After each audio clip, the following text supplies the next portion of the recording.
Hello friends, तो कैसे हैं आप लोग। तो फ्रेंड्स, आज मैं आपके लिए लेकर आया हुआ हूँ रिवीजन सेशन। एंड ये सेशन आपके एग्जाम के व्यू से बहुत ही ज़्यादा बेनिफिशियल होने वाला है।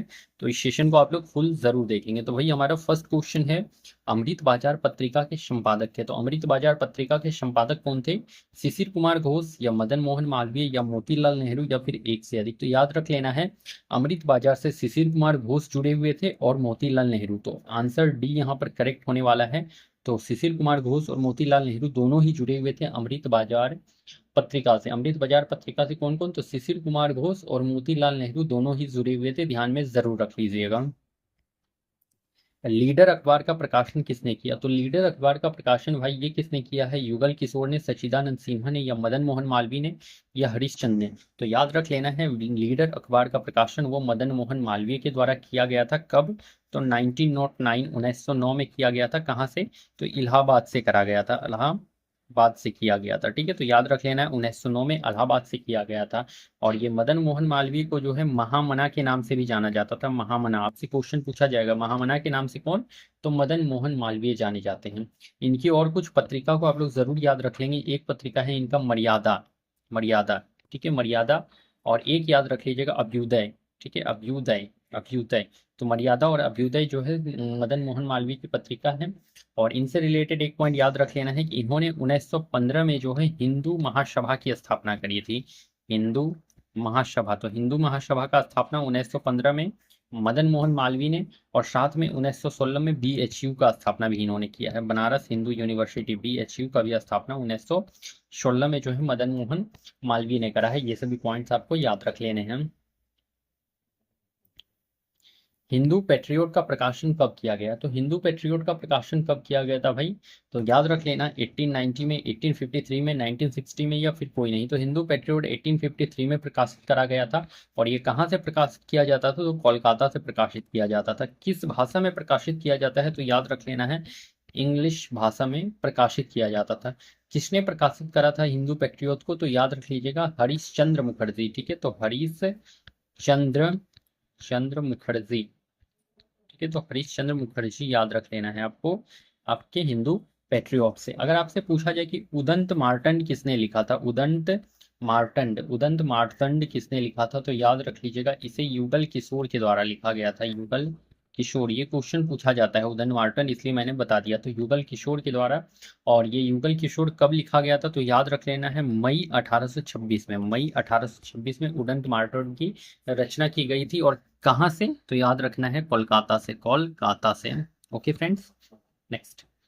किस पत्रिका का प्रकाशन पटना से होता था? तो पटना से पूछ रखा है, तो पटना से किस पत्रिका का प्रकाशन होता था? मूक नायक का नहीं भाई, समता का भी नहीं, इंडियन नेशन का जो है ये आपके पटना से प्रकाशन होता था, इंडियन नेशन का। और कब? तो 1931 की ये बात है, 1931 का। और देखो, इसके हिंदी संस्करण का अगर आपसे नाम पूछ ले, इसके हिंदी संस्करण का नाम क्या था? इंडियन नेशन के हिंदी संस्करण का अगर आपसे नाम पूछे तो याद रख लीजिएगा, दी आर्यावर्त। क्या? तो दी आर्यावर्त नाम था, दी आर्यावर्त। ठीक है, हिंदी संस्करण का नाम था। इनमें से बी आर अम्बेडकर की पत्रिका नहीं है। तो नहीं पूछ रखा है, तो नहीं को ध्यान में रख लेना है आपको। तो बी आर अम्बेडकर की पत्रिका नहीं है। इनसे रिलेटेड आपको ना 5 पत्रिका मैगजीन को जरूर याद रख लीजिएगा। इनसे रिलेटेड 5 मैगजीन को जरूर याद रख लीजिएगा, इंपॉर्टेंट है।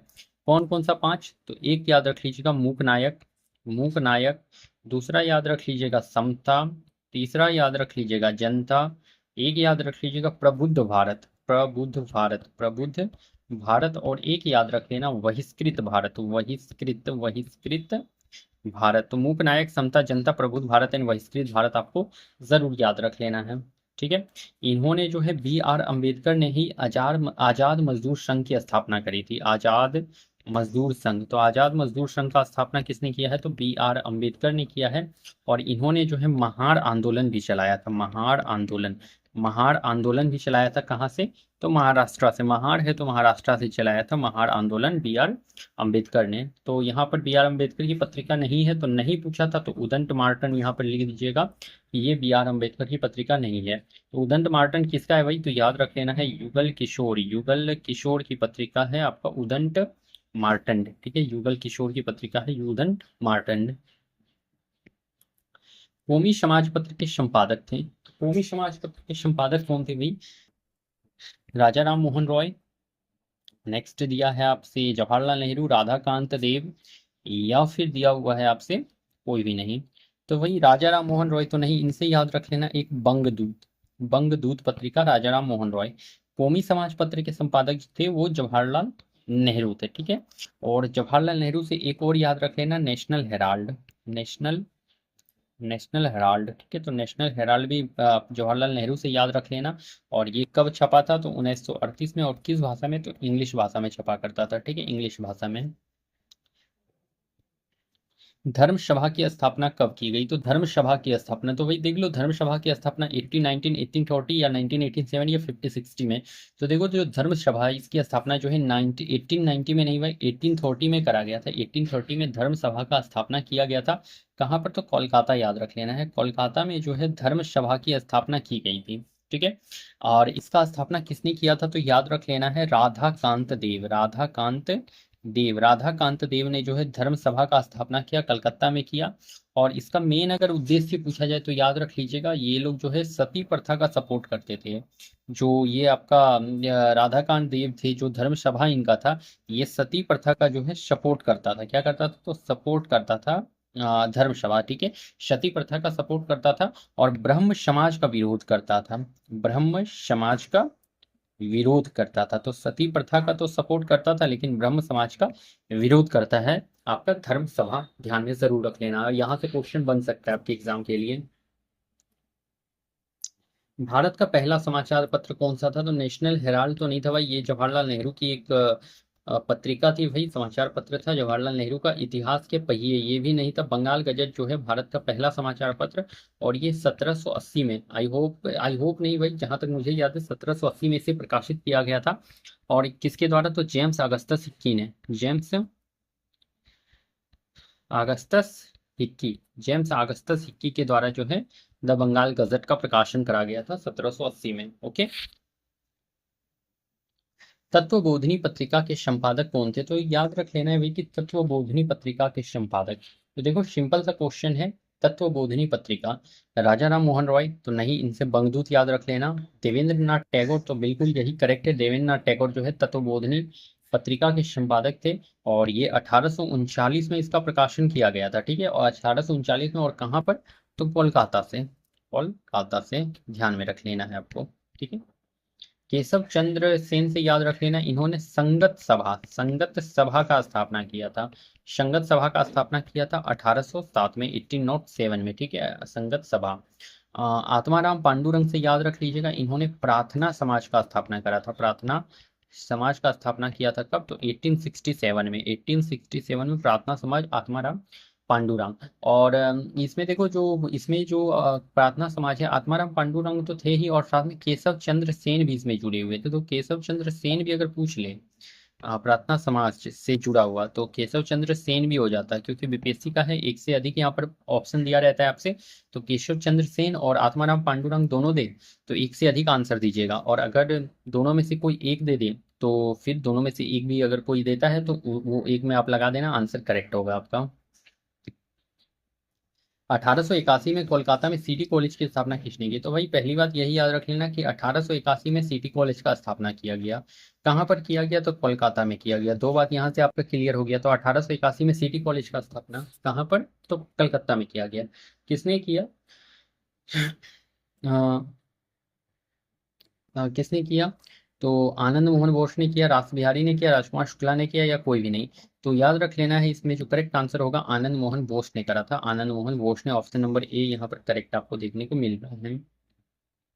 लार में कौन सा एंजाइम पाया जाता है, तो भाई लार में अगर पूछा जाए तो लार वाला एंजाइम याद रख लेना है आपको कि लार में कौन सा एंजाइम पाया जाता है, बता दो लार वाला एंजाइम। टाइलिन है, लाइपेज है, लाइसोजाइम है, लाइपेज है, या कोई भी है। तो लार जो आपके सलाइवा में होता है भाई, तो लार जो सलाइवा है आपका, उसमें कौन सा एंजाइम पाया जाता है, तो लार में याद रख लीजिए, एक तो टाइलिन एंजाइम पाया जाता है, और एक पाया जाता है लाइसोजाइम एंजाइम, ठीक है। तो ptyalin enzyme and lysozyme enzyme दोनों यहाँ पर लार में आपको देखने को मिलते हैं। तो यहाँ पर ए और बी दोनों यहाँ पर करेक्ट आपको आंसर देखने को मिल रहे हैं, टाइलिन और लाइसोजाइम। टाइलिन एंजाइम जो है ये कार्बोहाइड्रेट का डाइजेशन करता है, किसका, तो कार्बोहाइड्रेट, ट्रीट का क्या करता है, तो डाइजेशन करता है। डाइजेशन किसका करता है? तो कार्बोहाइड्रेट का ये पाचन करता है आपका टाइलिन एंजाइम।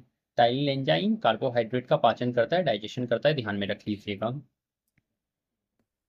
गाय के दूध का रंग पीला होता है, तो देखो जो काव का मिल्क होता है भाई वो येलोइस कलर का क्यों दिखता है? तो ध्यान में रख लेना, केसिन के कारण, केरोटीन के कारण, केलोजन के कारण, एक से अधिक। तो देखो गाय के दूध का रंग अगर पीला पूछ ले तो याद रख लीजिएगा केसिन की वजह से तो गाय के दूध का रंग जो है व्हाइट दिखता है, सादा दिखता है, ठीक है। तो गाय की में केसिन अगर रहेगा तो केसिन के कारण जो है गाय के दूध का रंग व्हाइट दिखता है। अगर आ, पीला पूछ ले तो याद रख लीजिएगा केरोटीन प्रोटीन के कारण जो है पीला रंग दिखता है गाय के दूध का, ठीक है। स्वाइन फ्लू किस वायरस से होता है? तो देखो स्वाइन फ्लू एक जो है वो वायरल डिजीज है, वायरस से होने वाला बीमारी है स्वाइन फ्लू। स्वाइन फ्लू किससे? तो वायरस से होने वाला है। किस किस वायरस से होता है? तो H1N1, HIV, ऑन्कोजीन, कोई भी नहीं। तो याद रख लीजिएगा स्वाइन फ्लू जो है H1N1 वायरस पे देखने को मिलता है, H1N1 वायरस से। और ये H1N1 वायरस एक्चुअली जो है ये प्रेजेंट कहाँ पर होता है? तो देखो ये सुअर में पाया जाता है, सुअर में पाया जाता है। जो आपके पिग होते हैं उसमें पाया जाता है H1N1 वायरस, ठीक है। HIV जो हो गया आपके एड्स के लिए रिस्पॉन्सिबल है वही, acquired immuno deficiency syndrome, AIDS के लिए रिस्पॉन्सिबल है आपका HIV वायरस, ठीक है, जो कि आपके सेक्सुअल कॉन्टेक्ट से फैलने वाला डिजीज है, या फिर आप लोग ब्लड ट्रांसफ्यूजन से फैलने वाला डिजीज है। उसके बाद अगर आप लोग बार्बर के पास जाते हो बाल कटाने के लिए और कोई HIV इन्फेक्टेड का कटा हुआ से आपको कट लग जाता है तो भी आपको HIV हो सकता है। अगर आप लोग मल्टीपल रिलेशन बनाते हैं, अलग अलग रिलेटिव रिलेशन में रहते हैं, अलग अलग लड़कियों से संबंध बनाते हो तो भी आपको HIV होने का खतरा रहता है। अगर आप लोग विथआउट प्रोटेक्शन जो है रिलेशनशिप में आते हो तो भाई इससे भी HIV होने का खतरा जो है बढ़ जाता है, ठीक है। और भी इन्फेक्शन है जो कि आपको अनप्रोटेक्टेड रिलेशन से हो सकता है, तो ध्यान में रखिएगा इस बातों को। ऑन्कोजीन, तो भाई ऑन्कोजीन की वजह से देखो जो है ये आपके कैंसर के लिए रेस्पॉन्सिबल है, कैंसर के लिए ऑन्कोजीन, ठीक है। लिगामेंट क्या है? तो हड्डी को मांसपेशी से जोड़ती है, हड्डी को हड्डी से जोड़ती है, एक से अधिक कोई भी नहीं। तो देखो लिगामेंट अगर पूछे तो लिगामेंट क्या है? तो हड्डी को मांसपेशी से नहीं, हड्डी को मांसपेशी से तो टेंडन उसे कहा जाता है, टेंडन कहा जाता है। हड्डी को मांसपेशी से जोड़ा जाएगा तो टेंडन, और हड्डी को हड्डी से जोड़ा जाएगा तो लिगामेंट उसे कहते हैं, ठीक है। और देखो ये जो टेंडन जो होता है भाई, ये जो टेंडन जो होता है ये बना होता है किसका? तो ये कोला कोलाजन और इलास्टिन का बना होता है, किसका? तो कोलाजन और इलास्टिन प्रोटीन का बना होता है। तो कोलाजन और इलास्टिन प्रोटीन का बना होता है टेंडन, ठीक है। और अगर आपसे लिगामेंट पूछ ले कि लिगामेंट आखिर किसका बना हुआ होता है तो ध्यान में रख लीजिएगा, जो लिगामेंट होता है भाई ये किसका? तो याद रखना है ये कोलाजन का, कोलाजन, इलास्टिन, इलास्टिन, उसके बाद रेटिकुलिन, रेटिकुलिन, और याद रख लीजिएगा मायोसिन, मायोसिन। तो आपकी जो लिगामेंट होते हैं वो कोलाजन, इलास्टिन, रेटिकुलिन और मायोसिन से मिलकर बने होते हैं, और जो टेंडन होता है वो कोलाजन और इलास्टिन से मिलकर बना हुआ होता है, इतना आपको ध्यान में जरूर रख लेना है, ठीक है। सफेद रक्त बनता है, तो भाई WBC की बात करी गई है, व्हाइट ब्लड सेल। तो व्हाइट ब्लड सेल किससे कहाँ पर बनता है? बोन मेरो में बनता है, लिम्फोनोड्स में बनता है, लीवर में बनता है, एक से अधिक। तो याद रख लेना है व्हाइट ब्लड सेल जो होता है वो बोन मेरो में भी बनेगा, लिम्फ नोड्स में भी बनेगा और लीवर में भी बनेगा। लीवर में भाई किसमें? तो लीवर में जो है बच्चा जो होता है, बेबी जो होता है, बच्चा में जो है वो लीवर में बनता है WBC, ध्यान में रखना है, ठीक है। तो यहाँ पर एक से अधिक करेक्ट आंसर देखने को मिल रहा है, मतलब कि तीनों के तीनों वो प्लेस है जहाँ पर कि व्हाइट ब्लड सेल बनते हैं। अगर आपसे RBC पूछ ले कि रेड ब्लड सेल कहाँ पर बनता है तो याद रख लीजिएगा कि बोन मेरो में बनता है, बोन मेरो में, और लीवर में बनता है, लीवर। तो लीवर में किस में बनता है? तो लीवर में बच्चा में बनता है, और जो आपके यंग एज के होते हैं उनमें जो है बोन मेरो में RBC बनता है, ठीक है। RBC का अगर लाइफ टाइम पूछ ले तो 120 दिन का है लाइफ टाइम, ठीक है। सर्वाधिक ऊंचाई वाला दर्रा है, तो देखो सबसे ऊंचा वाला दर्रा यांगजी दर्रा है, सिपकिला है, लिपुलेख है, जोजिला। सर्वाधिक ऊंचाई वाला दर्रा जो है यांगजी दर्रा है वही, और यांगजी दर्रा को ही काराकोरम दर्रा भी कहा जाता है, काराकोरम दर्रा भी कहा जाता है। शिवकिला दर्रा कहाँ है? तो हिमाचल प्रदेश में है। लिपुलेख कहाँ है? तो लिपुलेख दर्रा उत्तराखंड में है। और जोजिला पास कहाँ है? तो जोजिला पास लद्दाख में है, लद्दाख में है, ठीक है। तो यांगजी दर्रा जो है सबसे ऊंचाई वाला दर्रा है, और इसे ही काराकोरम दर्रा के नाम से भी जाना जाता है, ध्यान में रखना है आपको। भारत का रूड़ प्रदेश कहते हैं, तो रूड़ प्रदेश ओडिशा को नहीं, मिजोरम को नहीं, छोटा नागपुर पठार को भारत का रूड़ प्रदेश कहा जाता है। छोटा नागपुर पठार को भारत का रूड़ प्रदेश कहा जाता है, ध्यान में रख लियो आप लोग अभी। वाष्पीकरण की दर को बढ़ाता है, तो वो दर को कौन बढ़ाएगा भाई, ये बता दो आप लोग। तापमान बढ़ाएगा, गर्मी बढ़ाएगा, स्टीम बढ़ाएगा, या कोई नहीं? तो देखो, वाष्पीकरण जो वेपोराइजेशन होता है उसके दर को अगर बढ़ाएगा, तो वाष्पीकरण इवापोरेशन जो होता है भाई, इवापोरेशन के दर को बढ़ाता कौन है? तो तापमान नहीं बढ़ाता है, गर्मी जो है, गर्मी बढ़ाता है। वाष्पीकरण के दर को बढ़ाएगा कौन? तो गर्मी बढ़ाएगा। तापमान कभी भी वाष्पीकरण इवापोरेशन के रेट को नहीं बढ़ाता है, सिर्फ और सिर्फ हीट रेस्पॉन्सिबल है इवापोरेशन के दर को बढ़ाने या घटाने के लिए, हीट रेस्पॉन्सिबल है, ध्यान में रख लीजिएगा, ठीक है। ह्यूमस अधिक किस मिट्टी में होता है? तो ह्यूमस अगर पूछा जाए कि अधिक किस मिट्टी में, तो पर्वतीय मिट्टी, ज्वारी मिट्टी, लाल मिट्टी, काली मिट्टी। ह्यूमस अधिक जो है पर्वतीय मिट्टी में, ज्वारी मिट्टी में, मतलब ऑप्शन नंबर ए और बी यहाँ पर करेक्ट देखने को मिल रहा है। पर्वतीय और ज्वार मिट्टी में ह्यूमस अधिक पाया जाता है। और देखो, ये अगर ह्यूमस अधिक रहता है ना, तो क्या बन जाता है मिट्टी? तो एसिडिक मिट्टी बन जाता है। ह्यूमस अधिक रहेगा तो एसिडिक मिट्टी बन जाता है, और जब मिट्टी एसिडिक हो जाए तो उसमें चूना मिलाकर जो है एसिडिक नेचर को उसका कम किया जाता है, कम करते हैं, ठीक है। तो एक बात याद रख लीजिएगा कि जब मिट्टी एसिडिक हो जाए नेचर में, तो उसमें चूना मिलाकर उसके एसिडिक नेचर को कम किया जाता है, ध्यान में रख लीजिएगा। किस मिट्टी में काजू की खेती होती है? काजू की खेती लेटेराइट मिट्टी में सबसे ज़्यादा होती है भाई, काजू की खेती। और देखो, ये खेती के लिए जो है ये बेकार होता है, लेटेराइट मिट्टी में जो है खेती नहीं करी जा सकती, और ये काजू के लिए ही सिर्फ बेनिफिशियल होता है, ठीक है। और ये जो है आपका निश्चालन प्रक्रिया से बनाया जाता है। किस प्रक्रिया से? तो निश्चालन की प्रक्रिया से बनाया जाता है, ठीक है। अच्छा, काली मिट्टी से याद रख लीजिएगा कि काली मिट्टी में जो है भाई कपास सबसे ज़्यादा होता है, कपास। और कपास सबसे ज़्यादा कहाँ पर होता है? तो कपास याद रख लीजिएगा गुजरात में सबसे ज़्यादा होता है, कपास गुजरात में सबसे ज़्यादा। अगर काली मिट्टी पूछ ले कि कहाँ सबसे ज़्यादा, तो याद रख लेना है मुंबई महाराष्ट्र में सबसे ज़्यादा काली मिट्टी पाई जाती है। और अगर कपास पूछ ले सबसे ज़्यादा कहाँ, तो गुजरात में कपास सबसे ज़्यादा होता है।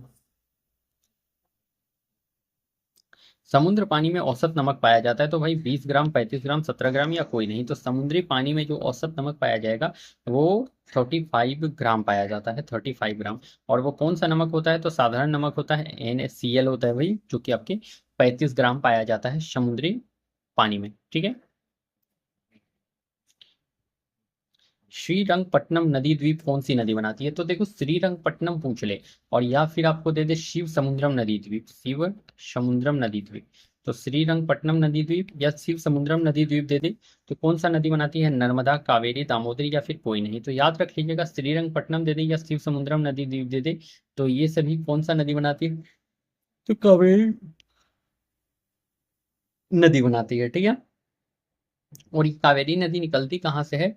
तो याद रख लीजिएगा, कर्नाटक के ब्रह्मगिरी पहाड़ी से। कहाँ से कावेरी नदी निकलती है? कर्नाटक के ब्रह्मगिरी पहाड़ी से, ब्रह्मगिरी पहाड़ी से, पहाड़ी। कावेरी नदी कहाँ से? कर्नाटक के ब्रह्मगिरी पहाड़ी से निकलती है।